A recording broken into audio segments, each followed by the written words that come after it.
What's going on, everyone? Tanner Poppitt here, Madrost and Poppitt's Corner. Just reminding you guys that for the first time ever, Madrost's sophomore album, Into the Aquatic Sector, is now being reissued for the first time on a 2 CD set and vinyl LP. Now, with the CD set, will include a live bonus disc, a live soundboard recording entitled Live Aquatic from that specific era of the band's career.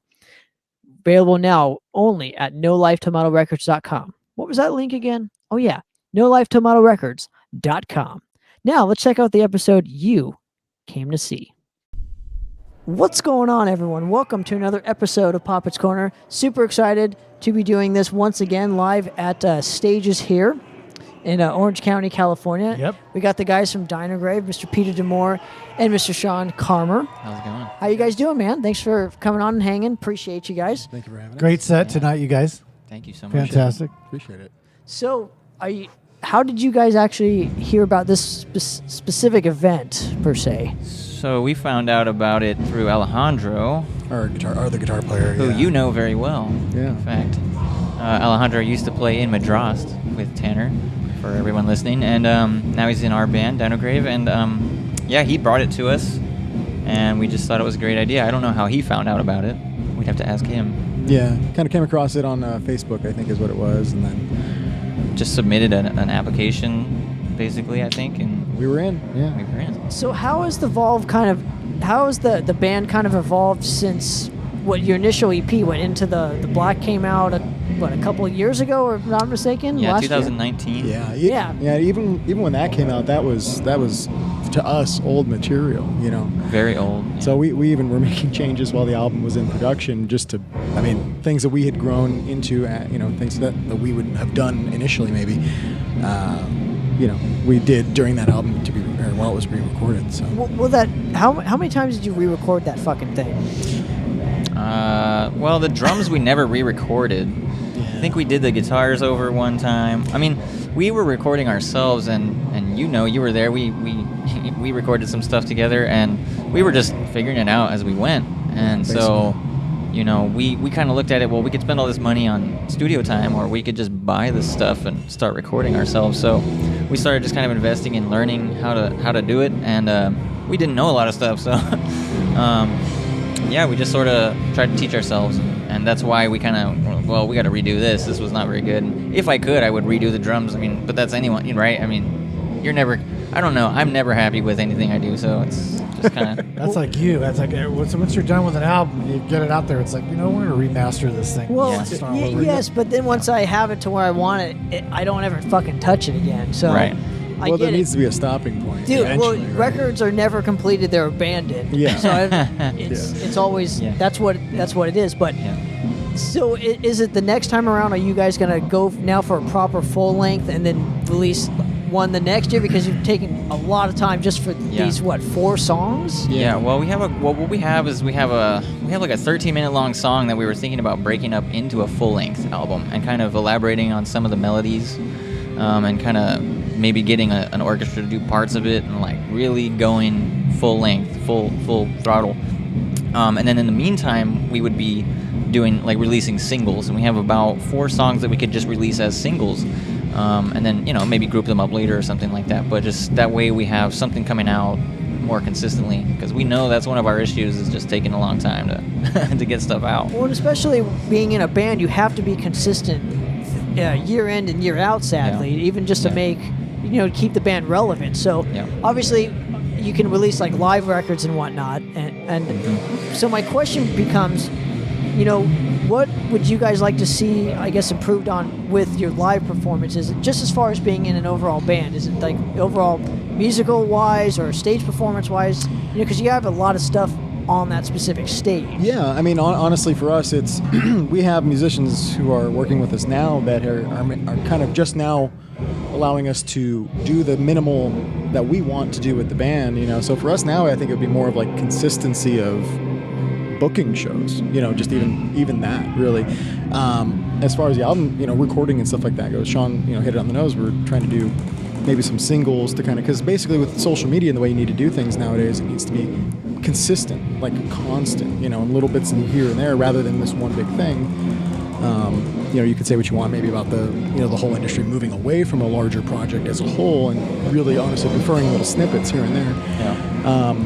But we would collect it all together, kind of traditionally, and release it all as something. And I do, like, you mentioned, Tanner, like, live albums, and I think that was something I'm kind of interested in doing pretty soon, and we're investing in gear right now to do our in-ears and all that stuff. So once you get into that whole world, you start being able to record your live show, and then, do the thing where you can sell your live set to everyone that's there that night. Boom. Oh, interesting. But you could also kind of use that to your advantage too, and make like CDs and whatnot too. You could take just a in collection. Case, and, well, just in case, like say you take a minute to release the next record. At least it's something you got something out in the meantime to exactly just kind of satisfy. Maybe you just everybody. keep the live show, keep releasing the live shows.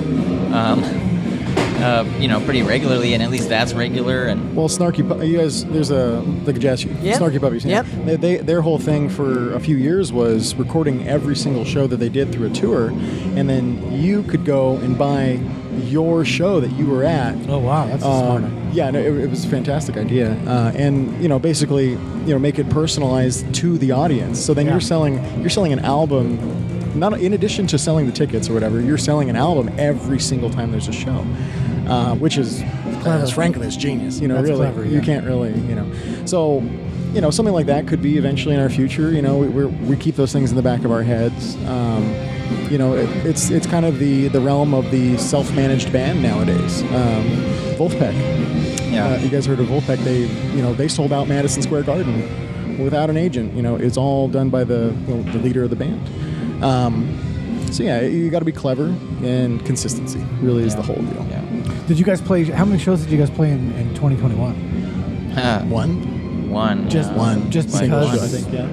And there was like stuff going on personally for me. I was moving. We were moving our Yeah, it was- studio at the same time. So we were kind of trying to set up our new studio for ourselves and make that a place that we could maybe release kind of live recorded stuff from. Not in front of a crowd necessarily, but set it up in such a way you could stick the guitar player in one room and drums in another room, yada yada yada, and then just put out live content maybe on a monthly basis. So let me switch gears here a little bit, and you guys obviously have produced albums and whatnot, and we'll get to, Madras Into the Aquatic Sector just recently got reissued and whatnot. So I know that was done it was called Overboard Sound Recording. Yeah, correct? Overboard Recording. Yeah, we were doing that for a long while.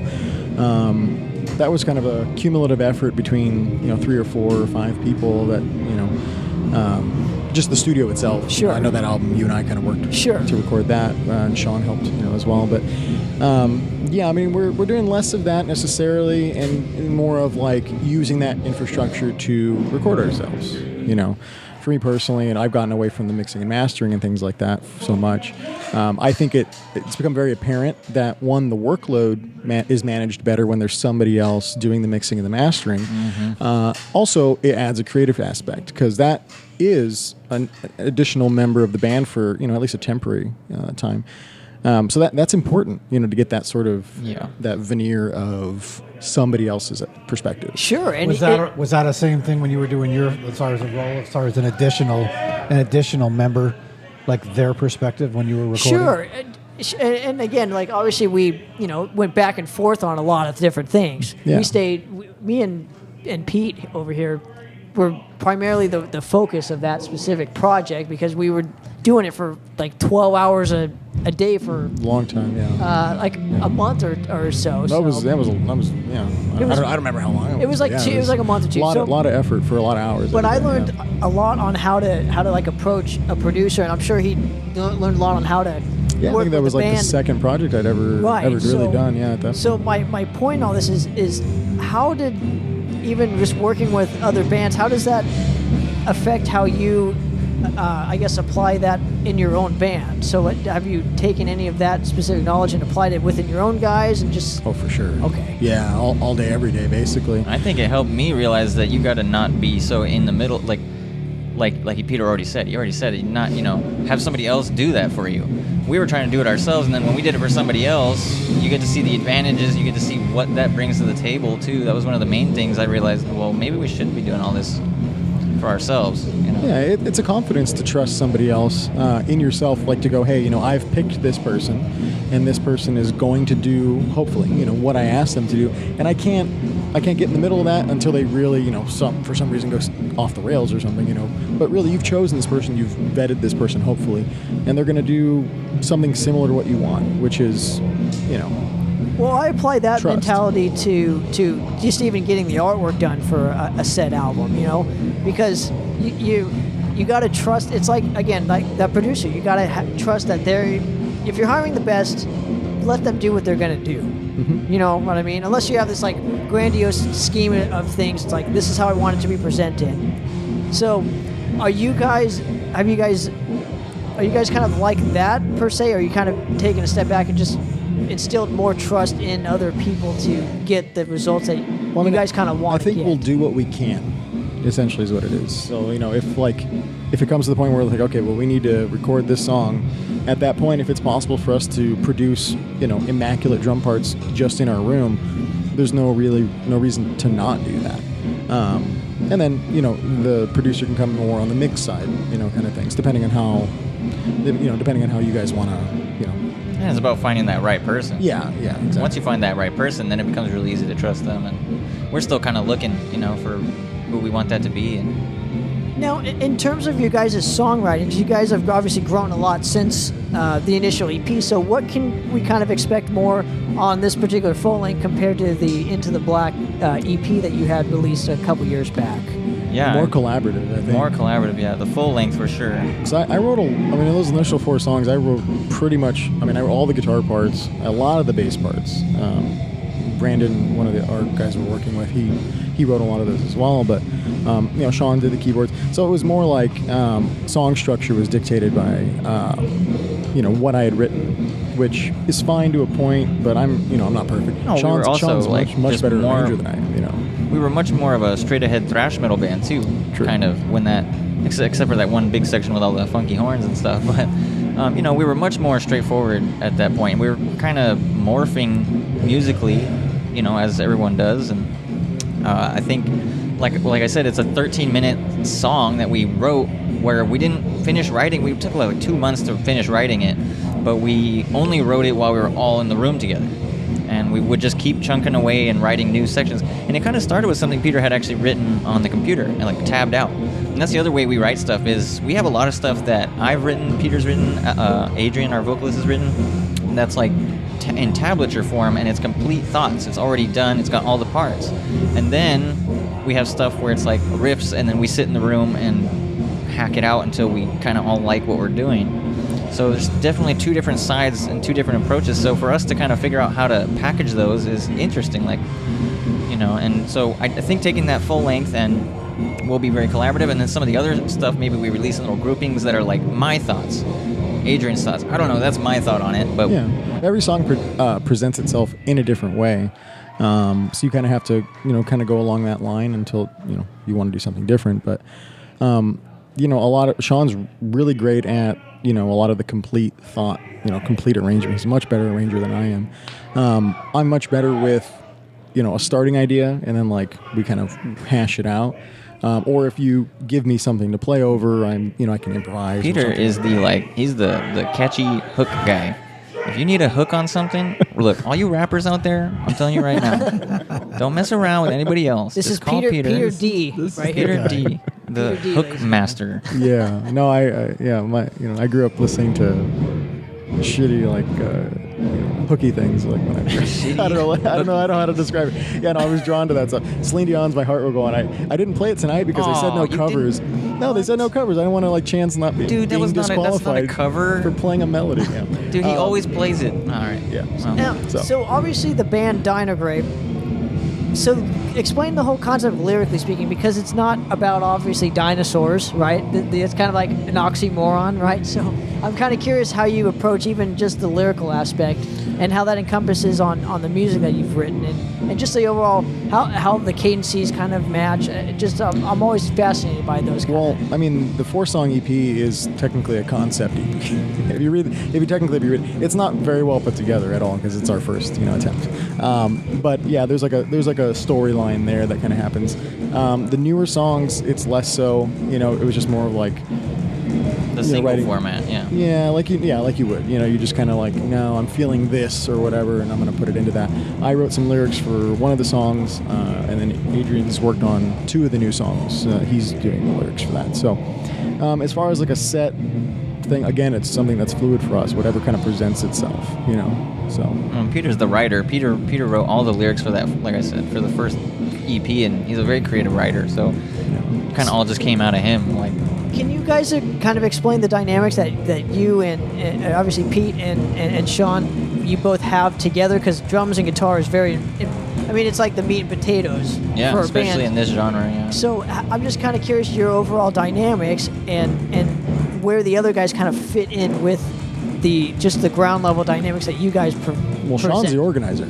Okay. Sean, besides his creative side, which is immense, he takes whatever we throw at him and turns it in, makes it palatable. For Matt and Zach, we didn't have music for them. Matt, new bass player for this show and keyboard player, we had no music for them.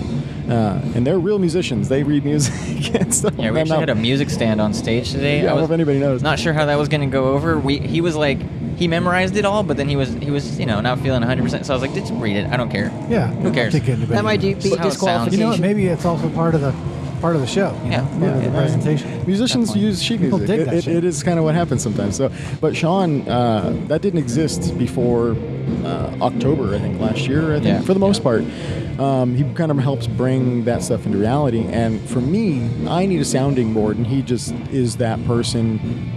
Even during the writing process, I'll just be like, hey, he'll play this. Like, no, these two notes don't go together. So where does Alejandro fit in with this, and where does Adrian fit in with this? Up until this point, they're really doing a lot of what we've been doing from here. Like, how do I put it? So they've basically been interpreting and catching up to this point. So in these new songs, when we start writing stuff, it'll be more about even their input, because before it was just me and Sean, and then we added a little bit of stuff from Adrian. So we're hoping to get more people's perspective, Alejandro included. And Adrian kind of fits in a strange way because he's doing vocals and he's doing percussion. So the percussion stuff is very collaborative between me and him, and we'll sit in the room just playing our drums together and kind of figuring out weird rhythms and patterns that we like and grooves that we like. And then, he's been mostly learning the vocals the way that we had them so far, but he's been kind of writing some of the vocals too. And like I said, he fits in, we actually played, the first time we've ever played that song, the second song we played tonight has no name yet, but it was a song he wrote all the way through. So, yeah, top to bottom. Yeah, and he's been writing stuff since he was in junior high or high school, and he's always been just showing me this weird MIDI stuff, and I'm just like, dude, this stuff's cool, man. And he wasn't in our band up until a few years ago, and I was like, dude, we should play all this stuff that you wrote. What are you gonna do with all that? Well, Pete used to be the singer, and then Right. now Adrian's now the singer. So Yeah. were you just not comfortable as the overall singer for the band? Because you remember when we saw them, right? When we played with them in the studio, Pete was singing. I believe so. Yeah. Yeah. No, it was kind of a conscious choice, to be honest, because. You know how it goes. If you hit you write things kind of together, but I never wrote my guitar parts and my vocals together. I wrote them separately as, I'd be sitting in front of the track playing in front of me, writing vocals to it. And that's, not a good way to do it necessarily. You need to be able to sing it. So it was two, completely different rhythms. And, it's not that I couldn't do it. It's just a lot of effort. Yeah. And I really wanted to elaborate on the guitar parts and really lock that in. And it just makes sense. It goes back to having somebody else do something else to improve the overall, Right. function of the band. Do you think that would also come into play though with you focusing on another aspect of that of a full length record per se? So it's like that guy's obviously he's got the mixing and mastering. It's in the works. Now we can focus on just the album cover. Okay, the booklet itself, the CD making. So, do you think that would play more into you guys just being you gelling overall and just getting more stuff done? Yeah. Rather than just focusing on Absolutely. the mixing, because now it's just that's a lot of work to do. It took us all by forever. yourself. It took us forever to mix the freaking thing. So Sucks we the don't life have to out do of it. that. You have to do everything. Yeah, and it just makes it not fun, you know. But so why didn't you do it beforehand? As far as Like Not trusting somebody else to mix it and master it. Why did you wasn't go through all of it to do it yourselves? I guess. It wasn't so much that we didn't want someone else to do it. It was, like I said, we looked at it like, well, we could spend all this money in a studio, or we could invest that same money in record ourselves from here until forever. So it's kind of like one of those things that made sense, and then we all got into recording. We all took classes. We all started doing all of that stuff. So then it was like, well, we got to put this stuff to use. Like, can't just like get to this point and then not do it. We invested a lot, is I guess what the answer is. Yeah. So, So and honestly, it was fun initially, to really realize that, okay, well, we have control over everything. To be sitting there in front of a Pro Tool session that not only did you play everything that you are in full control of is kind of cool. It just after a while it becomes apparent the workload that is, especially when you're new at it. It's like I came in and it was like, was that maybe the 4th or 5th project at that point technically that I'd worked on. Yeah, you don't know what overly workflow, ambitious. workflow and recording is a huge thing. Being able to record bands fast and turn the product out fast, that's a huge part of it. Yeah. And that's not something we knew how to do, so we were taking a long time. I'm thinking of like producing someone else's stuff versus producing your own. Is there a huge difference? Are you more of a perfectionist, or do you, With our stuff, yeah. I mean, I think it's way easier to produce somebody else's stuff. yeah, in a way. well, Yeah. because you provide a different perspective, which is again, that's a great quality. But when it's your own, it's like, Yeah. Well, you're more locked. You're more married to your own stuff than you would be somebody else's. But Yeah. with us or whatever, it was just, was that take good? Okay, then we just used it. Like I specifically remember recording like the title track with you, and thinking, okay, can we use any of that? And you said, yeah, we can use all of it. I said, cool, and that was done. It wasn't like we had to go back in and punch things. Yeah. but do you feel like you have to play your stuff again and again and go, you're like, am I too much of a perfectionist, Yeah, I or am mean- I satisfied with this? But Yeah. Every band is different as far as like what they're bringing to the table, even just skill-wise or organization-wise. So some people in the bands are at different levels. They can play things better or worse than other people in the band sometimes. So that's really rough, is not being able to, say the things you need to say, to your own self sometimes, But with other people, I feel like it's easier for me to go, I'm sorry, that take didn't work out. Yeah, there's too much relationship involved when you're doing it to yourself, Right, you're married to your own stuff. or your Right, bandmates. right. You know what I mean? You have a long-standing relationship with these people, and you're gonna have to keep seeing them. Whereas a client, you might just be like, hey, that it's more okay for you to say that to them. But you have to initiate that relationship from the beginning. Right. You have to initiate like, no, this is how it is. You unfortunately, obviously we're friends. It's also a business, but you have to just initiate it right from the beginning, so everyone knows where everyone's coming from, the initial goals. So It's just hard. It's just hard. And I mean, you have to do it, and you come to realize you have to do that, but it just doesn't make it any easier. yeah, you're playing off feelings, it sounds like, and you're also, you're relying on each other's strengths and weaknesses, and you want to be honest, but it's also, it's real when you're, trying to be critical of your bandmate, but it's meant to be in a good way. And honestly, most professional musicians are fine taking criticism, especially in the studio, because sometimes the way you're playing it live or in your rehearsal space is maybe even not how you should be playing it in the album. Maybe it needs to be on the neck pickup as opposed to the bridge pickup. Or, hey, can we try this guitar head? Like it'll cut way better, or set the mix way better. So as long as they're open to that kind of stuff, it makes the whole process easier. So what are we looking at in terms of getting this full-length record out for Dinograve? Is there like an overall plan or timeline, or just like a goal that you guys? Is it by 2030? Is it by? It's a good question. It's a good question. I mean, we've been focused on doing the singles first, so we have more of a timeline planned out for that. Obviously, we don't have like a strict timeline for the full length. To be honest with you, I think we both feel that it would be best to record a lot of that live together at the same time, with a few of us at least. So some of that is just setting up our studio room to accept that. Like I said, and we're still working on that sound treatment and all the things that go along with that. Sure. And Well, lastly, I want to thank you guys for coming on and hanging. I truly appreciate a moment of you guys' time. Yeah. Thanks for having us. Where Thank you. where can people find Dinograve in terms of getting the EP, a physical copy, or is there a Bandcamp? What are all your guys' links in terms of? Yeah, all that we stuff? are pretty much everywhere. We try to be everywhere. So we are mostly on Instagram, to be honest with you guys. That's where we keep up with the most. Our Instagram is just @Dinograve. Yeah, Okay. one word, Dinograve. And then Facebook, we're on Facebook. We have a Bandcamp. We are on Spotify, Apple Music, all the stuff. And we do have a merch table. You know what's amazing? Today is like the first day we've had a merch table. Like Feels probably good, ever. huh? It feels real good. I think we actually sold like a bunch of stuff. That so feels good. Yeah. That feels pretty good. Well, it's so well deserved. Absolutely. Thank Well, guys, thank you again for giving us course. another opportunity to do this, and for another episode of Poppitt's Corner, guys, we're out of here. Cheers.